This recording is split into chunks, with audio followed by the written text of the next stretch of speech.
What happens when being useful is your identity? You feel uneasy when there is nothing for you to do. Not bored. Uneasy. When no one needs you, something inside you starts to look for a problem to solve, a weight to carry, a reason to stay. You notice it in the smallest moments. A pause in conversation. A task already handled by someone else. An empty evening with no one asking anything from you. Your body tightens. You don't say it out loud, but the thought slips through anyway. If I'm not useful, what am I doing here? So you fill the space. You offer. You volunteer. You step in before anyone else can. Not because you love helping, but because being needed feels like being allowed to exist. There is a particular kind of exhaustion you know well. The kind that comes from being constantly available. Not physically tired. Emotionally stretched thin. You answer messages even when you are drained. You stay late even when you are empty. You fix things that are not yours to fix. And when someone thanks you, there is a brief warmth. A soft relief. I still belong. But it fades quickly. So you keep giving. This pattern did not begin in adulthood. It began quietly.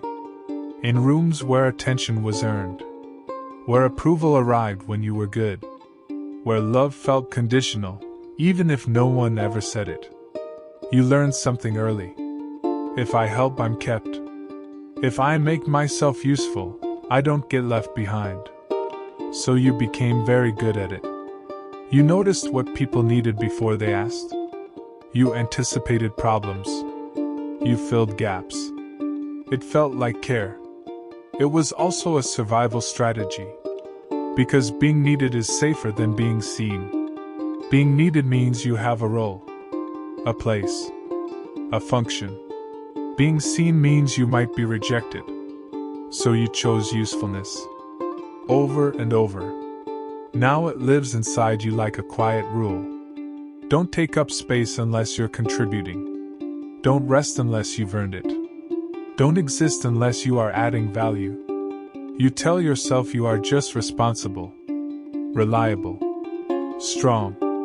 But notice how uncomfortable you feel when someone does something for you.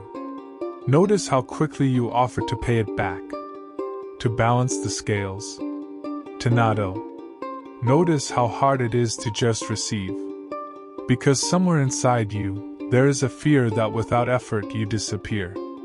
This pattern hides in plain sight. In how you stay late when others go home.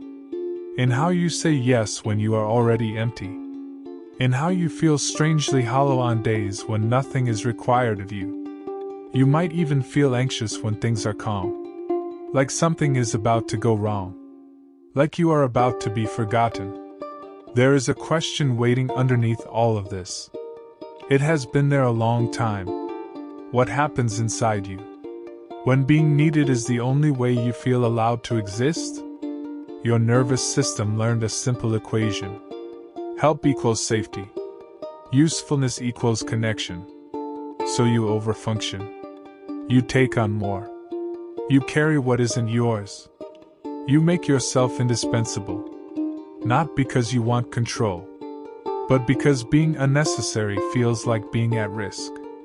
And slowly, quietly, your identity fuses with what you do for others. You are the fixer, the supporter, the reliable one. People come to you when they need something, and that feels good. Until you realize they don't come when you need something. Until you realize you don't even know how to ask. Because asking would mean admitting that you are not always okay. And if you are not okay, what do you have to offer? So you keep going. You keep being strong. You keep being helpful. You keep being needed. And underneath all of it is a soft, tired fear. If I stop, will anyone stay? This pattern once protected you. It gave you a way to belong. A way to stay connected in a world that felt uncertain. It made you valuable. But it also taught you that your worth had to be earned. That love was something you worked for, not something you were allowed to have just by being. So even in solitude, you feel it.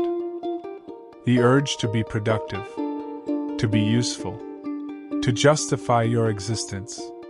Doing nothing feels wrong. Rest feels undeserved. You look at yourself through the lens of output. What have I done today? Who have I helped? What did I give? And if the answer is nothing, a quiet shame rises. Like you are wasting space. But something softer is true. You were never meant to be kept only for what you provide. Help kept you connected. It was a bridge. It was never who you truly are. And as the room grows quiet again, and there is nothing left to fix, nothing left to offer, you can feel what that belief has been doing to you.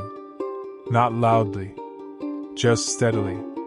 A slow, invisible weight that you have been carrying for a very long time.